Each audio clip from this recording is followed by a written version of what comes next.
In this video, we're going to take a look at global search in Salesforce. So there's a few different things that I want to highlight with this, just keep it super high level on some best practices around global search. So generally when you log into the system, it's going to be front and center here. And all what global search is going to search is all items in the system that are searchable, meaning there are some standard items as well as you can create some custom items that are actually not searchable by default. So if you find yourself searching for something and it's not popping up, that might be a good time to talk to your Salesforce administrator and see why that is. But the use of this is pretty straightforward. So if I decide to search Edge here and leave this filtered to all, you can see that I have a little drop down with some different options here for objects. But for now, I'm just going to leave it on all and type in Edge to see what happens. And you can see that it searched the entire database of things that are searchable, and it popped up an account, an opportunity, and a contact, or multiple contacts. And you can see that the way that it pulled this up was it searched for Edge in an account name. It found Edge in the opportunity name as well as account name associated to the opportunity. And down below, you can see that Edge is not only in the email, but it's also in the account associated to these contacts.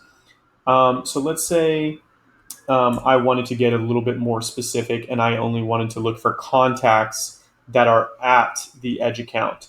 So if I open this option down and filter to contacts, I'm going to do the same criteria. And you see that it's going to pull up the contacts related to Edge.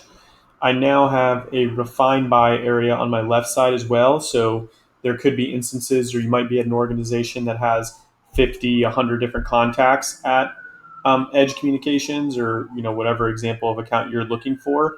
And let's say you only have a first name. That's as much detail that you have. I could type in Sean here, and you can see that the list now got filtered down to my one contact.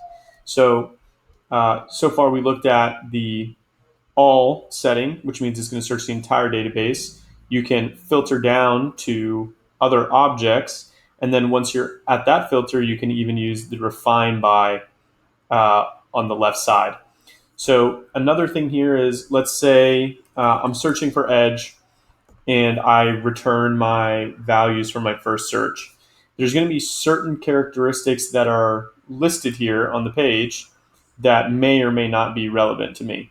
So if, let's say, account site is irrelevant, or phone, or account owner alias, these can actually be customized, and that's called a search layout.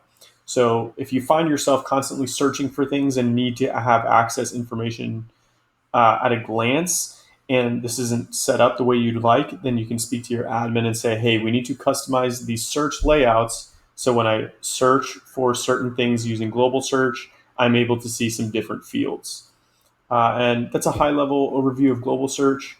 There's obviously a few other things here that we could discuss, but from a day-to-day basis, those are going to be the most important things.